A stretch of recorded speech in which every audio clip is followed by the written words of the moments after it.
Hello everyone, my name is Phawx. In this video we're going to be reviewing GPD's latest device, their GPD G1. Thank you very much to GPD for sending this out to me for review. This particular device is noteworthy for many reasons. First, this is GPD's first eGPU solution. Not only that, but this is also one of the first devices that is going to be relatively easy to buy that supports Oculink out. Now, Oculink is a different type of cable connection that you can actually extend PCIe lanes out from the host machine to another type of machine. It hasn't been the best buying experience because you have to get like a hodgepodge of parts and cobble things together to actually get it working. The best use case has been on the WinMax 2 with an M2 adapter. Pretty sloppy to set together, even though the results are fantastic. So GPD has come along and made the whole solution very plug and play. So not only do we have Oculink on this, all of their latest refresh models, specifically, they also sent me their GPD Win 4, which has it as well. You can see at the top, they removed the USB-A port and instead put the Oculink port on here. All of the tests that I've done in this benchmarks that you're going to see are on the GPD Win 4, including the game demos. We're also going to show you off how cool AMD's Smart Shift is, which is pretty wild and took me a little while to actually configure and get running. We're actually going to go through some of the things like unlocking the BIOS on any of GPD's devices so you can enable a few different things, like setting ReBar enabled. We're also going to be doing ReBar off and ReBar on and showing you the performance differences in benchmarks. That's going to be later on. Check the chapter links below if you want to see that. We're going to be doing this type of video is going to be divided into 3 different sections. First, we're going to show you the gameplay demos, like live, me actually doing it. And what I'm doing is actually capturing the HDMI 2.1 out directly. So I'm not using AMD's encoding, which would kind of reduce performance a little bit. So we're going to be capturing directly via this HDMI port. So what you're seeing is actually what you should really reasonably expect to get. The other types of differences that we're going to be looking at performance-wise is we're going to be taking a look at having the frame buffer come back from the GPD G1 and display back on the GPD Win 4 display, which is a 1080p display. And we're going to take a look at the differences between Thunderbolt and Oculink, going back, copying the frame buffer back and seeing what performance looks like. Also, we're going to take a look at ReBar on and off externally via HDMI to a 4K display that I have, which is my LG CX48. We're going to be taking a look at those and taking a look at 4K results against a 4090. So we're going to be looking at 2 different spectrums here. We're going to be taking a look at the low end, the 780M, that's the iGPU that's on the 7840U directly, and how that performs, and then compare that to the GPD G1 running and kind of having that frame buffer come back and seeing what that performance difference looks like for people that are interested in using this device but kind of always tethered to their device. Now, GPD has a lot of different devices that support Oculink. It's not just the GPD Win 4. They also have their updated GPD WinMax 2, which you can see right here, also has Oculink on it now.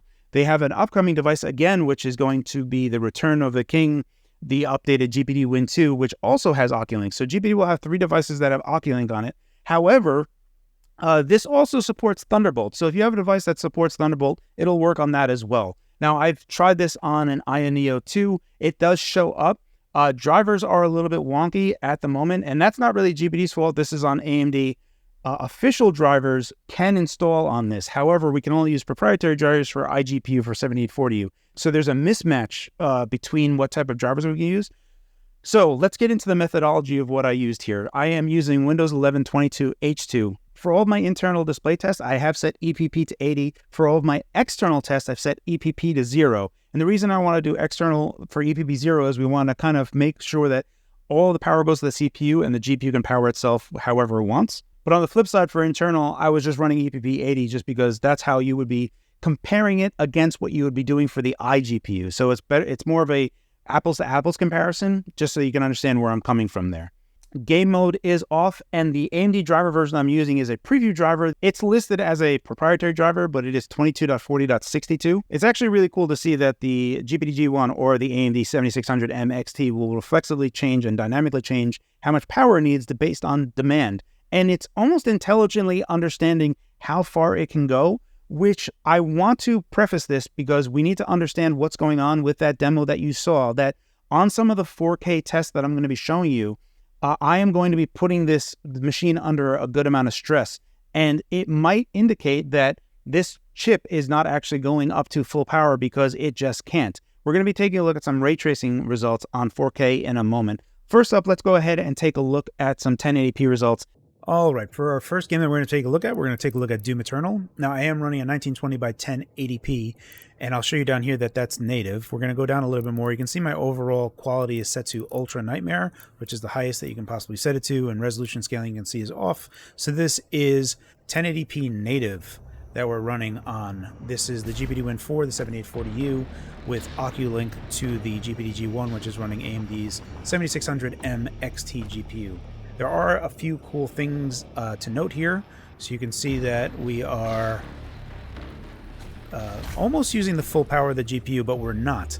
So that's actually pretty interesting. So you can see we're basically 120 FPS or so at 1080p native with Ultra Nightmare settings.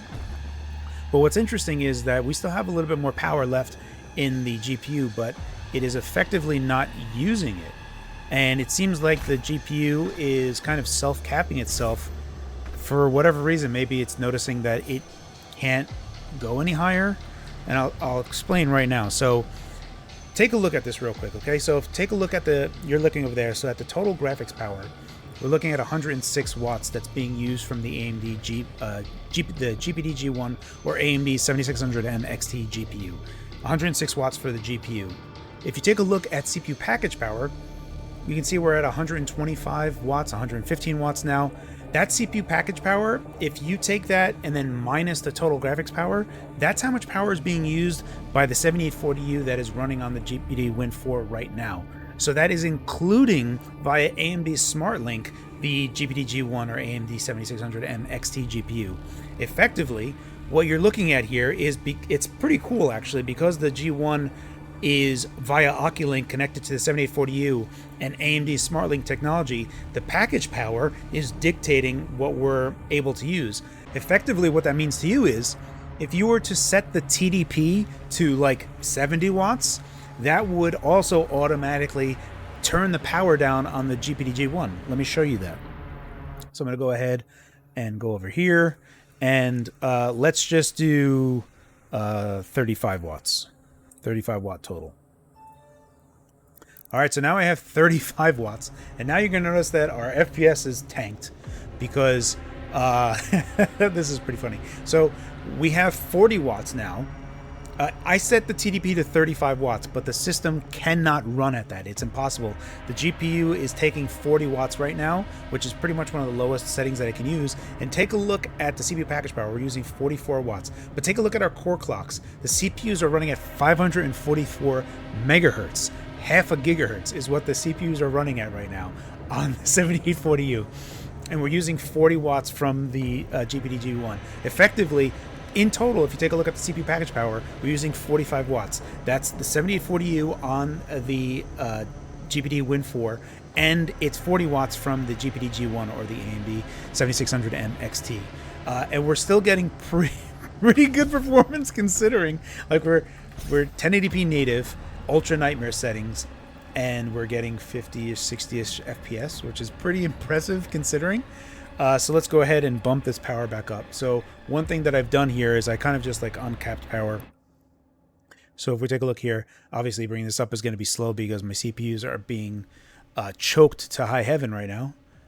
All right, so we'll go here and let's go back and we're going to push to 180 watts of TDP. And this is just to show you that you can actually control the GPD G1 and the GPD Win 4 power level by just easily setting the TDP, because one setting for the TDP is for both of those systems via AMD SmartLink, which is really cool to see. So now we're using about 100 watts here on the GPD G1, 105, but we can still go higher, but we're not going higher because apparently the G1 is noticing that it can't use it all that much. So let's go to like high settings and see if we can go up to 120 watts on the GPU itself. We're at 100 watt, 120 watt. There we go. So we're at 120 watts on the GPU, which you can see right now, which is the max for the AMD 7600M XT. That is the max TDP that you'll be able to go to. And you can see our CPU package power is 170, which means that my CPUs are rocketing right now. I'm using 45 watts. 45 watts. 43 watts right now on the CPUs. You can see my CPU temps are at 80 degrees Celsius. 45 watts is actually killing it on the GPD Win 4 right now. I didn't repaste it or anything. This is just the the temps from the stock heatsink that go over there. You can see that our temps are rising right now. Truth be told, 44 watts on CPU alone is hot, and the GPD Win 4 being able to tackle it is a triumph.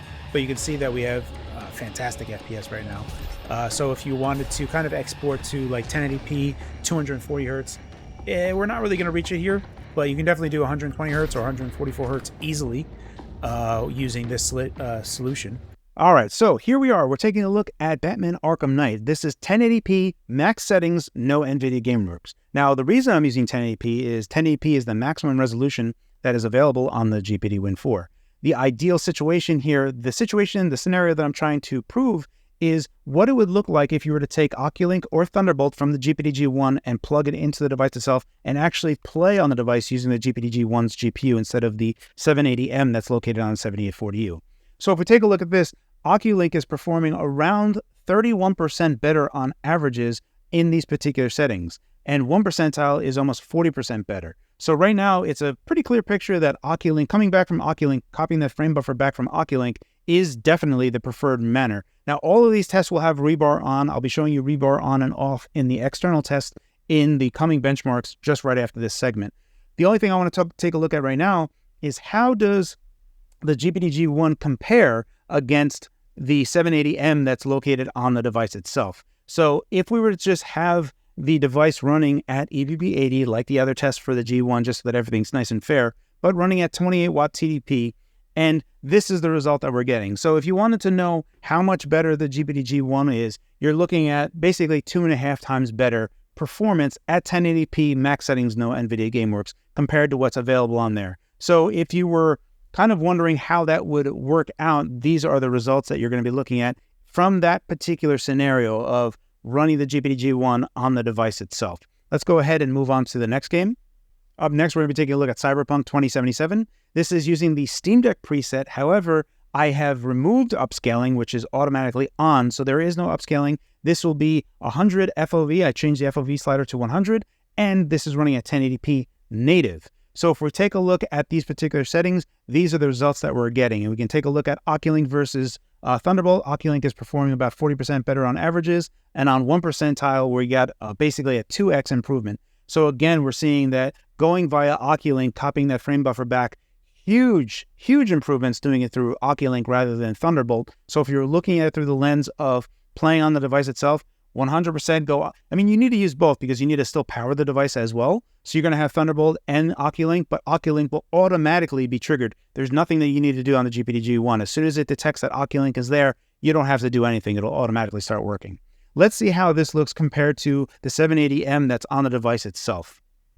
All right, so this is the result. Again, we're doing 1080p, 28 watt that's on there. 28 watt is for the CPU and GPU directly on the 7840U, and what the 780M is able to accomplish. If we take a look at averages, Thunderbolt is 2.2 times better, and Oculink is 3 times better, but the 1 percentile isn't as exaggerated through Thunderbolt. We're looking at a 50% increase, but we're looking at a 3 times increase still via the 1 percentile on Oculink. Once again, if you had any desire to actually use this device on display, you must use Oculink here. And we'll talk more about that in a moment because GPD sells the Oculink cable themselves, but there is a cheaper cable that I've used for a while that is a 1 meter cable. It's about $10 on Amazon.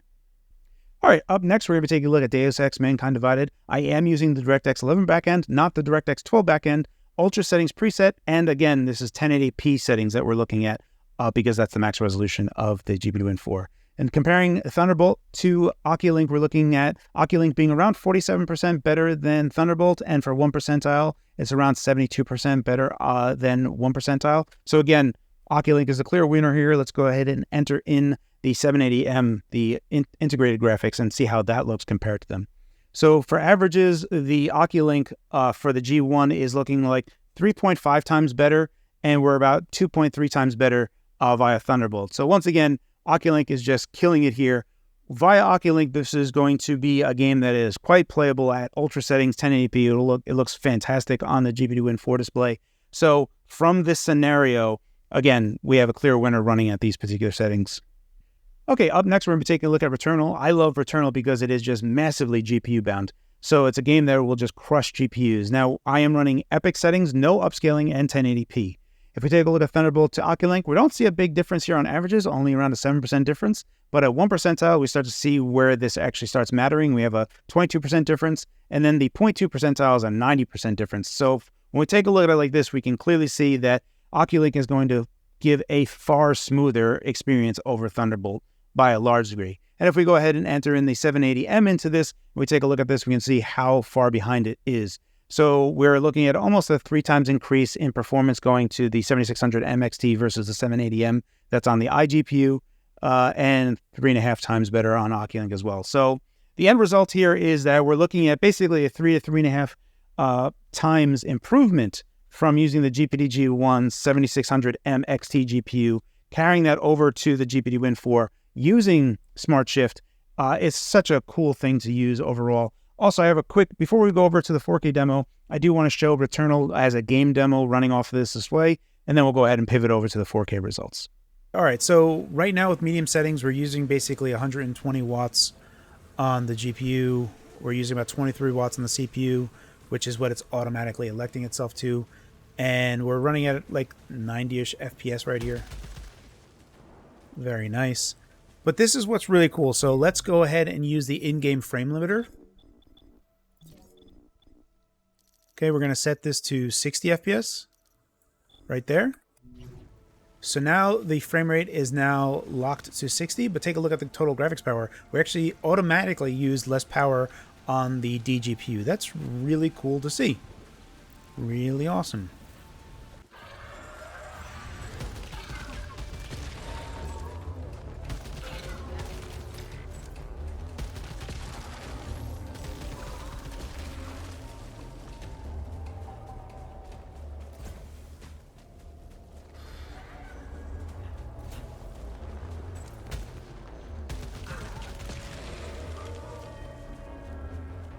Alright, so we can actually see that power was fluctuating as we entered into different sections. It's getting shot out over here.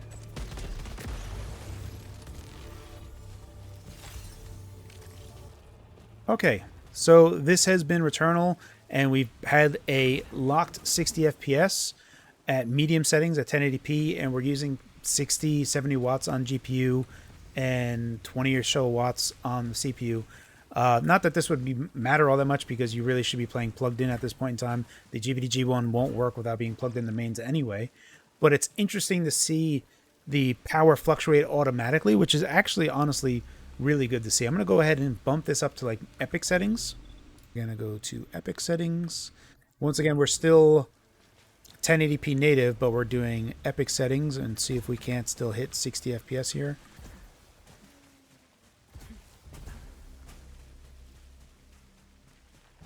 We use considerably more power to be able to achieve that, which makes sense because Returnal is just a heavy hitter on GPU. It is an intensely GPU-bound game, which is great because we can almost guarantee that we're going to be using the max amount of GPU all the time anyway. All right, now we're in the 4K test of the GPD G1, and I need to explain a few things here. With the previous test at 1080p, we were testing the low end of everything. We were comparing the 780M that's located on the 7840U, so the iGPU, we were testing against the GPD G1, the 7600M XT, which is basically 3 to 3.5 times better as a GPU, copying back to the frame buffer versus the 780M. And we discovered largely that using Oculink for that purpose was clear away the winner. The other thing that we need to do on these 4K tests is that we're going to be taking a look at the difference between ReBar on and ReBar off. Now, the one thing I want to notice here is you don't see that I have ReBar on and off for the Thunderbolt, is because when I changed that, it didn't actually matter when I went to detect that via GPU-Z. It saw it as ReBar was off when I had Thunderbolt off. So only Oculink was I able to see ReBar on or off via the BIOS. So that's why we're seeing what we're seeing here. So very quickly, let's take a look at Oculink as the 100% average on averages. And if we take a look at the averages with ReBar on, we see that ReBar on gives us about 6% better on averages, 7% better on 1 percentile, and 7.5% better on 0.2 percentile. So effectively around 6 to 7% better by having ReBar on for Oculink. Definitely an improvement and something that we can definitely want to have on for this particular test. But remember when we saw such a big difference between Oculink and Thunderbolt when we were copying the frame buffer back to the internal display? We are not seeing those same things when we can just go directly out via HDMI to whatever device you have, whatever display you have. And when we're taking a look at the difference between Thunderbolt and Oculink, with ReBar off, we're basically the same. And when we take a look at 1 percentile, Oculink is about 12% better. 0.2% is about 13% better. We only see a big difference when we actually have ReBar on. So in this respect, if you have Thunderbolt and going out, largely there isn't a big deal here. So don't worry about it so much. Now I'm going to include a 4090 in here. And a 4090, the funny thing here is that I am using the GPD Win 4 for all of these tests. I am running EPP 0, so all of the power I'm telling for Windows to divert to the CPU. And in these particular tests, what I'm doing here is the Oculink for here goes out to my Osmeta Oculink kit that I am running the 4090 on. That's what I've actually been using for about 2 months now on my WinMax 2. And when we include the 4090, again, this is just to exaggerate things, how the GPD G1 compares to, the best GPU that we have available to us. So if we take a look at our best averages on the GPD G1, the 4090 is about 2.3 times better on averages and 64% better on 1 percentile and 62% better on 0.2 percentile. Things are going to get a lot different, especially when we start taking a look at ray tracing on Cyberpunk, which is coming up next. All right, up next, we're going to be taking a look at Cyberpunk 2077. We are now using the Ultra Ray Tracing preset. My FOV is still set to 100. I am using upscaling here, so I am using FSR2. I'm also using FSR2 when I'm testing for NVIDIA. I am not using DLSS, and obviously we're looking at 4K. So with these results, we can see that here we're actually seeing a difference between Thunderbolt and Oculink. For ReBar on and off, we're looking at 3% better on averages, about 3% better on 1 percentile, and 20% better on 0.2 percentile. So having ReBar on is a clear winner here. But if we take a look at Thunderbolt, we can see that we're actually getting a much better performance between Thunderbolt and Oculink when we are trying to engage ray tracing. However, ultimately, we're looking at the difference between 6 FPS versus 12 FPS. So it's not playable in any regard whatsoever. So doing 4K, even with FSR2 and ray tracing, this device really isn't going to be satisfactory for ray tracing at all. Let's bring in the 4090 just to see where we sit. So when we bring in the 4090, this is what those same exact settings look like. So even our best setting, we're looking at 5.5 times better performance on the 4090 when we have ray tracing and FSR2 on there. We're not using any DLSS. We're just using FSR2. Our 1 percentile is 5.25% better, 5.25 times better, and our 0.2 percentile is 5.4 times better. So absolutely huge. So the only reason I'm highlighting this extreme end is that, again, if you're looking at the GPD G1 to run very high end with ray tracing, this is not going to be what you want. Now, because we have Oculink, you can still do what I'm doing. So if you wanted to get the GPD Win 4 and you wanted to get the Osmeta and you want to get a 4090, you still can do that. What you're looking at is the results directly from the GPD Win 4 to a 490 directly, and those are my results. So that's what you should be anticipating. Let's go on to the next result. Okay, up next, we're going to be taking a look at Deus Ex Mankind Divided. These are Ultra settings, the DirectX 11 backend, and 4K. Again, this is a DirectX 11 hard, and it is brutal. Running at 4K, these are the results that we're getting. And once again, we're seeing with DirectX 11, Thunderbolt and Oculink are basically neck and neck. The only way that we get ahead is with ReBar on versus ReBar off on Oculink, which I would still recommend doing Oculink because overall, you're just going to have a better time. And if you're going to be buying any of these other devices, you should just go that way. However, if you don't have an Oculink device and you're planning on doing Thunderbolt out to a display for 1080p, that's still fine. Just don't do any ray tracing and you're going to be pretty good. So if we take a look here, it's 3% better with ReBar on, 3% better with 1 percentile, 2% better with 0.2 percentile, barely any difference, practically margin of error. And likewise for Thunderbolt, we're pretty much neck and neck. So when we take a look at Oculink and Thunderbolt in these regards for non-ray trace games, traditional DirectX 11, even other games like Batman Arkham Knight, you're going to see that Thunderbolt and Oculink are pretty much match and match when we're going out via the DisplayPort or HDMI directly out of the machine and not copying the frame buffer back. Let's go ahead and add the 4090 into the mix and see what happens. Okay, and this is with the 4090 going on here.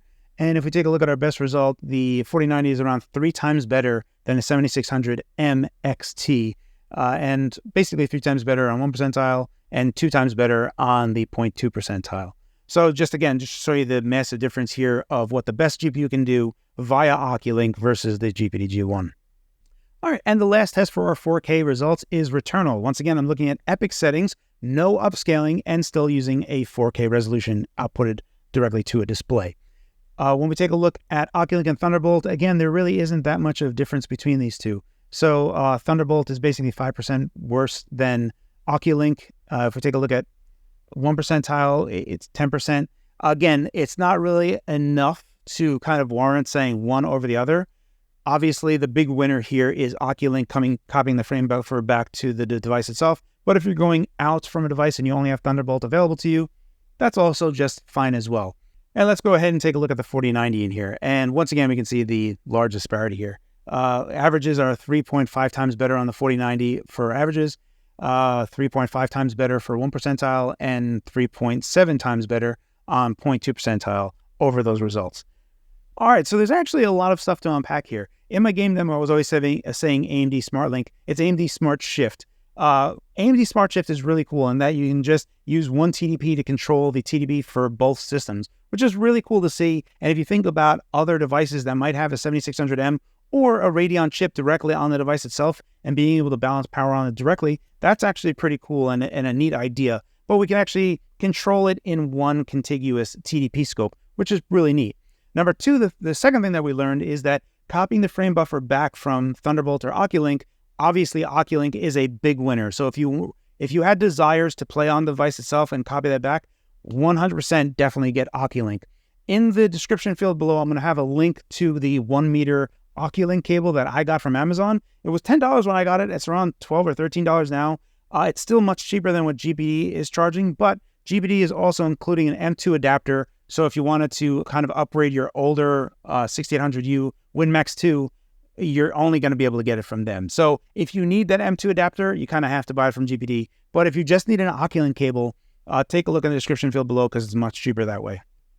The other thing that we learned is that going via ReBar with Oculink, it does have small performance improvements and you should have it enabled. However, ultimately, even if you do Thunderbolt or Oculink to an external display, largely there isn't a giant difference between the two outside of ray tracing scenarios. So if you have a device that only has Thunderbolt, buying the GPD G1 and using it as a Thunderbolt only device, yeah, there is merit to using it just that way, and you'll just be fine, provided that you're going out to an external display. The GPD G1 has an Indiegogo price of $655. That includes free 2-day shipping. It does not include the Oculink cable. It does include the power cable and a Thunderbolt cable. But again, you can buy a 1 meter Oculink cable for around $10. So let's just say you're at $670. At $670 for a full solution, you still need one device that has Oculink. Just taking a look at that, if we compare the price of what's on the G1, and let's say compare it against my 4090. My 4090 I bought for $1,700. The Osmeta kit was about $100, and then the PSU was around $100. So we're looking at like $1,900 for my 4090 setup. And when we take a look at that, if we kind of try to figure that out, the 4090 solution is about 2.9 times more cost than the GPD G1. And we take a look at the benchmarks, you actually get that in value. So value-wise, the GPD G1 is in line with what the 4090 is.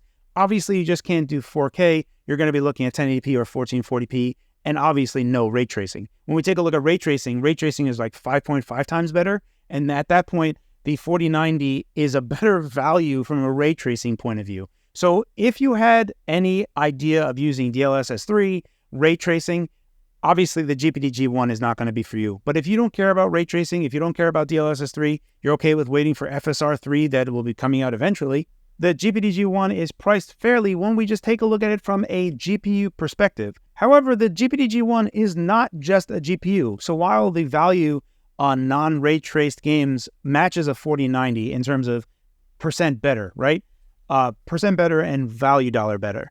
The GPD G1 is also a dock. So it also includes USB 3.8 ports, the SD card port, and it also has a 240 watt GAN PSU integrated into this as well. So you can power the GPU and you can also send power to your device as well. So having it be a dock with an included 240 watt power supply also means that the value for this is pretty good at the Indiegogo price. However, the non-Indiegogo price at $800 starts making me question whether this is the right solution, and if you start looking at external solutions. The bad news is that the GPU is soldered onto here. You can't upgrade this, so whatever you buy is what you're going to have forever. Whereas buying the Osmeta kit, you can put any GPU in it and grow as you want. Now let's talk about some of the bad things about the GPD G1. So the only thing that I can really comment that is bad on my particular device is that it is loud. The fan does get noticeably loud. The noise profile is noticeable even 4 feet away. So GPD talked to me about this before they ship this out to me. They are aware of it and are working on it before they send out actual production units. The part here that kind of stinks is that GPD sent me this device so that I could show you guys performance and everything, but I can't really talk about the noise profile because what everyone else is going to be getting isn't going to be the same as mine. I can only comment on what I have. GPD is working on it. Right now, it is loud, so hopefully they can fix that later on. Naturally, again, with the Smart Shift, because you can control the TDP, you can actually control the noise profile way better anyway. So even if you go down to like 70 or 80 watts, I can't hear the fan at that TDP when it's only using that much power. But when we start going up to 100 and 120 watts, yeah, it's definitely noticeable. So we'll see where GPD is able to get there. The other thing that I have to note is that using HDMI 2.1 out to my LG CX48, when I do 120 hertz with VRR and instant game response and all that other stuff, periodically my screen would flicker. GPD is also aware of that and are working on it. They have confirmed to me that DisplayPort is working just fine. It just has to do with interference on the HDMI port. So GPD is aware of both of those things that I have been aware of, and I contacted them and they have relayed to me that they're aware of it and they're working on it. So that's it for my GPD G1 review. I hope this was informative. As always, guys, thank you for your time and thanks for watching.